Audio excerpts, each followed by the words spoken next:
छाटली गेली होती सभापती महोदय, याची बोट छाटली गेली होती. रेकॉर्डवर आहे गुन्हा. तो दवाखान्यामध्ये ऍडमिट होता काही दिवस, त्याची बोट छाटली गेली होती. आणि नंतर आता एक 4 दिवसापूर्वी शिवसेनेच्या एका नांदेडच्या शहर प्रमुखाचं किडनॅपिंग झालं सभापती महोदय. याच्यामध्ये दोन्ही गुन्हेगार सारखे. सत्ताधारी पक्षाचे जे नाव आहे त्याचं नाव आहे बालाजी जाधव नावाचा एक आरोपी, कॉमन आरोपी त्याचं. 23 तारखेला जेव्हा निवडणुकीचा निकाल लागला त्या दिवशी तो काय म्हणतो, आत्ताच बोलती बंद झाली की राव. हॅशटॅग दिलाय पीपीसी म्हणतात, विसरू नका, यादी तयार आहे. पीपीसी म्हणजे कोण तुम्हीच तपासा, पोलिसांनी तपासावं पीपीसी म्हणजे कोण, तपासा. त्याच्यानंतर आणखी एक जणाचं आहे, सबका हिसाब होगा वो भी बारी बारी से होगा. ज्यांनी मदत केली त्यांचे मनपूर्वक धन्यवाद, नतमस्तक असं म्हटलेलं आहे. आता त्यांचं नाव माझ्याकडे आहे, मी आपल्याकडे देतो, वाचून नाही दाखवत मी. नाही या सभागृहात नाही, ज्यांनी केलं त्याचं काय वाचायला काय प्रॉब्लेम नाही. नांदेडचेच आहे हे, म्हणजे तुम्हाला माहिती असेल पीपीसी, चांगलं माहिती असेल. नंतर सांगा राजांना. मला वाटतं हे पीपीसी कोण, यांचे लोक काय निवडणुकीला कोणी विरोधात काम केलं म्हणजे काय त्याचे मुडदे पाडायचे, त्याचं किडनॅपिंग करायचं. आपण अशा पद्धतीनं हे पीपीसी वगैरे कोण आहे काय आहे, सरकारने याचा तपास करण्याची आवश्यकता आहे. सभापती महोदय, सभापती महोदय, संभाजीनगरमध्ये डॉक्टर बाबासाहेब आंबेडकर मराठवाडा विद्यापीठ आहे. मागच्या 200, 300, 250 वर्षापासून काही पुरातन मंदिर तिथं आहे. वाटतं खडसे साहेब इथं आले, त्यांनी सुद्धा एकदा तिथं राजा जयसिंगाचं मंदिर आहे त्याचं पुनरुज्जीवन, बरोबर ना खडसे साहेब, नाथाभाऊ, राजा जयसिंगांनी बांधलेलं मंदिर त्याचं पुनरुज्जीवन करण्यासाठी आपण मोठा निधी एकदा दिला होता संभाजीनगरात.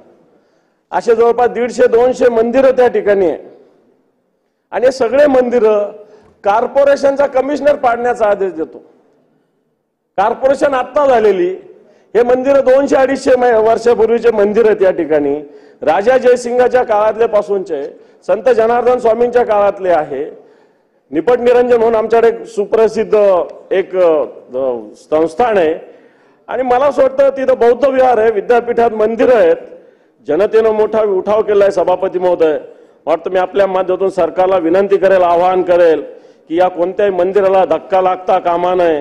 कारण महानगरपालिका विद्यापीठाच्या बाहेर काम करत असेल, विद्यापीठाचं कोणतंच ऑब्जेक्शन नसताना मला वाटतं अशा याला हात लावण्याची आवश्यकता नाही. सभापती महोदय, सभापती महोदय, मुंबई असेल, ठाणे असेल, नवी मुंबई असेल, पनवेल असेल, या ठिकाणी कायदा सुव्यवस्थेचे कसे धिंडोडे उडतात मला वाटतं मी आपल्याला सांगण्याची आवश्यकता नाही. या ठिकाणी ज्या पद्धतीनं कायद्याचा राजरोसपणे हे कायदे मोड केली जाते, तर मला वाटतं हे जर बघितलं तर मला वाटतं या राज्यात कायदे आहे की नाही अशा प्रकारची सभापती महोदय स्थिती आहे. आपण सांगण्याचा मुद्दा हा की ह्या राज्यामध्ये कायद्याचं राज्य सभापती महोदय राहिलेलं नाही. हे कायद्याचं राज्य राहिलेलं नसताना एक उद्योग विभाग आहे सभापती महोदय.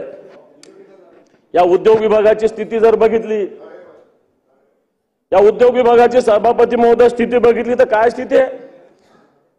आज राज्याचे सगळे मंत्री येऊन उद्योग विभागाविषयी सांगतात की उद्योगात आम्ही एवढी भरारी मारली, एवढं आम्ही पुढे गेलो. माझ्याकडे आकडेवारी सभापती महोदय, आज या देशात Maharashtra is of doing business मध्ये 13व्या स्थानावर घसरलेले महाराष्ट्राचं स्थान. सभापती महोदय, मागच्या 2 वर्षामध्ये शासनाच्या उदासीन धोरणामुळे मध्य प्रदेश, गुजरात, कर्नाटक, तामिळनाडू या राज्यामध्ये सभापती महोदय अनेक उद्योग केलेले आहे. आज या आपल्या राज्यामध्ये उद्यम या योजनेखाली छोट्या आणि लघु उद्योगाची महाराष्ट्रात 9,86,330 उद्योगाची नोंदणी आहे. मात्र यात मराठवाड्याचे फक्त 1,28,000 आणि विदर्भाचे फक्त 1,39,000 आहे. म्हणजे थोडक्यात 13% आणि 14% असं प्रमाण मराठवाडा आणि विदर्भाचं आहे. हे मला वाटतं महाराष्ट्राच्या प्रमाणात अतिशय मोठं आहे. मी का सांगतोय की आज मुंबई पुण्यामध्ये जागा नसताना सुद्धा उद्योग तिथे येण्याचा प्रयत्न करतात. मुंबई पुण्यालाच उद्योग असावे असा उद्योजकांचा आग्रह असतो.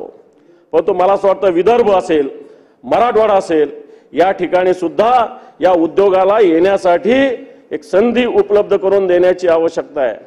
आणि ही जर दिली तर मला वाटतं मराठवाडा आणि विदर्भातून मोठ्या प्रमाणावर तरुण मुलं बेरोजगार मुंबईकडे जाण्याचा जो प्रयत्न करतायत मला वाटतं ते थांबू शकतं सभापती महोदय.